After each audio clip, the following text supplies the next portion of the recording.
โอ้ยค่อยคำยามแรงบ่ฮู้สิกินอะไร เด้อซอกเก็บผักกันถิ่นไปกินกับตำบักหุ่งบักอะหลายนะพอดีกินแท้วะงามงามอืม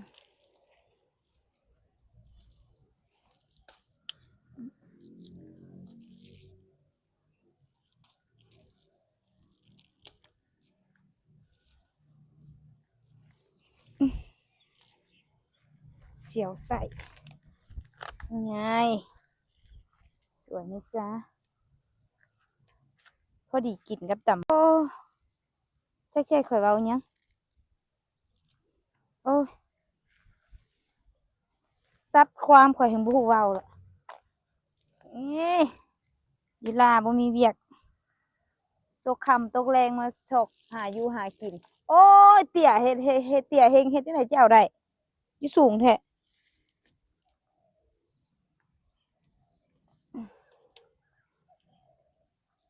อ่าฮ่าฮ่าฮ่าเอาไม่ถึงเตียกกันละ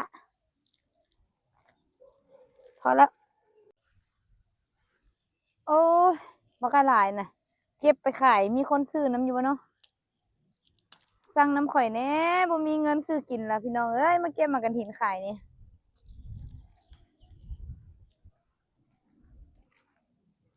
เฮ็ดเมี่ยงเนาะตำเมี่ยงตำเมี่ยงก็แซ่บกินกับตำบักหุ่งก็แซ่บอยู่บ้านข่อยเด้มันสิไปเหลือหยังวะซำนี่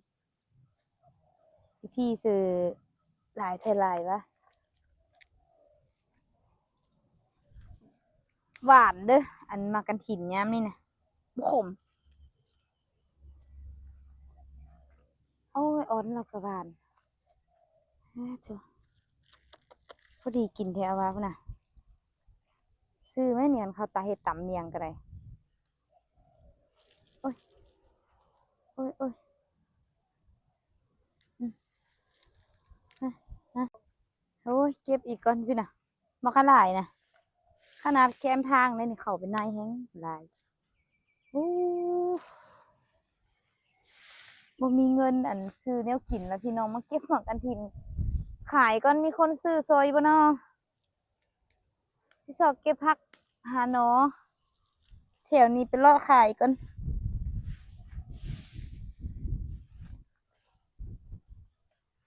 มีคนสนใจบ่มีคนสิซื้อซอยเขาบ่ อีตนข่อยแหน่ซื้อซอยข่อยแหน่เห็นว่ากะหลายพูดน่ะ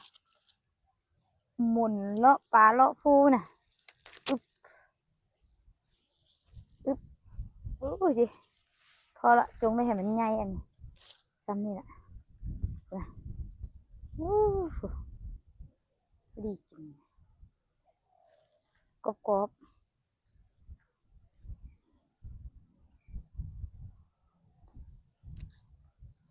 หวานดีมะล่างของธรรมชาติน่ะมันจึงมีวิตามินฮ่าไปเร็วกลับไป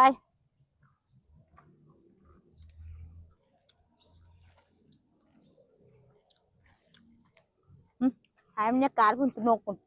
หายอย่างข่อยมือกองกันไรน่ะข่อยคำยามแดงมึงบรรยากาศพุ่นลมไว้บ่อยอยู่ การ์ดดีปัญญัง